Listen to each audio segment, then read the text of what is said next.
क्या आपने कभी सोचा है कि अमेरिका जैसा देश भारत को 1 लाख करोड़ रुपए वापस लौटाएगा?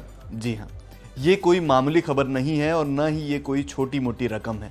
व्यापार की दुनिया से एक ऐसी सनसनीखेज खबर सामने आई है जिसने भारतीय एक्सपोर्टर्स के चेहरे पर मुस्कान ला दी है। राष्ट्रपति डोनाल्ड ट्रंप ने अपनी अमेरिका फर्स्ट नीति के तहत भारतीय सामानों पर जो भारी भरकम मनमाने टैरिफ लगाए थे, अब उन्हें अमेरिकी अदालत ने ही गलत करार दे दिया है। नतीजा ये है कि अब भारत के लिए करीब 10 से 12 बिलियन डॉलर यानी लगभग 83,000 से 1 लाख करोड़ रुपए के रिफंड का रास्ता साफ हो गया है। अमेरिका के सीमा शुल्क विभाग यानी CBP ने 20 अप्रैल 2026 से इसके लिए एक खास CAPE प्लेटफॉर्म भी शुरू कर दिया है ताकि इस भारी भरकम रकम की वापसी की प्रक्रिया को और तेज किया जा सके। ये पूरा विवाद उस समय शुरू हुआ जब ट्रंप प्रशासन ने international emergency economy powers act का इस्तेमाल करके कई देशों के सामानों पर दंडात्मक शुल्क लगा दिए थे।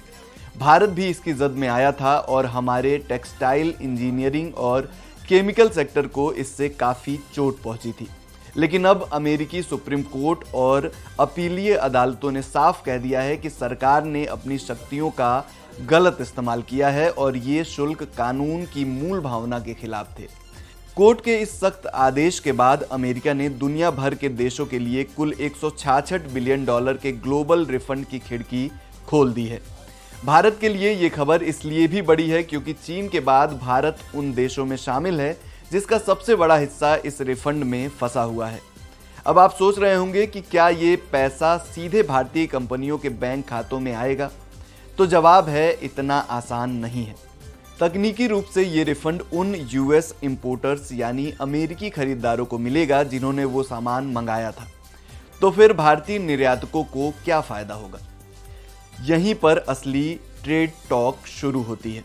भारतीय निर्यातकों को अमेरिकी खरीदारों के साथ सक्रिय बातचीत करनी होगी। इसके 3 रास्ते हैं।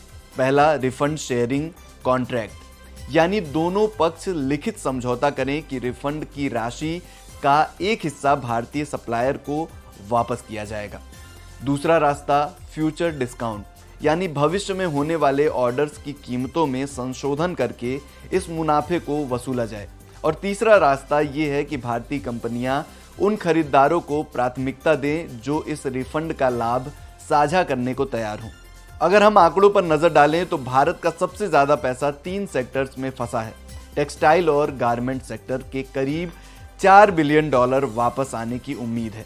इसी तरह इंजीनियरिंग गुड्स के भी 4 बिलियन डॉलर और केमिकल सेक्टर के भी करीब 2 बिलियन डॉलर रिफंड होने हैं। एक्सपर्ट्स का मानना है कि CAPE प्लेटफॉर्म की शुरुआत एक मील का पत्थर है क्योंकि इससे कागजी कार्रवाई कम होगी और पैसा तेजी से प्रोसेस होगा। इससे कंपनियों के कैश फ्लो में सुधार होगा और वो वैश्विक बाजार में ज़्यादा मजबूत होकर उभरेंगी। ये फैसला न केवल भारत के लिए व्यापारिक लाभ है बल्कि अमेरिका के साथ हमारे आर्थिक रिश्तों को एक नई मजबूती देने का भी बड़ा अवसर है।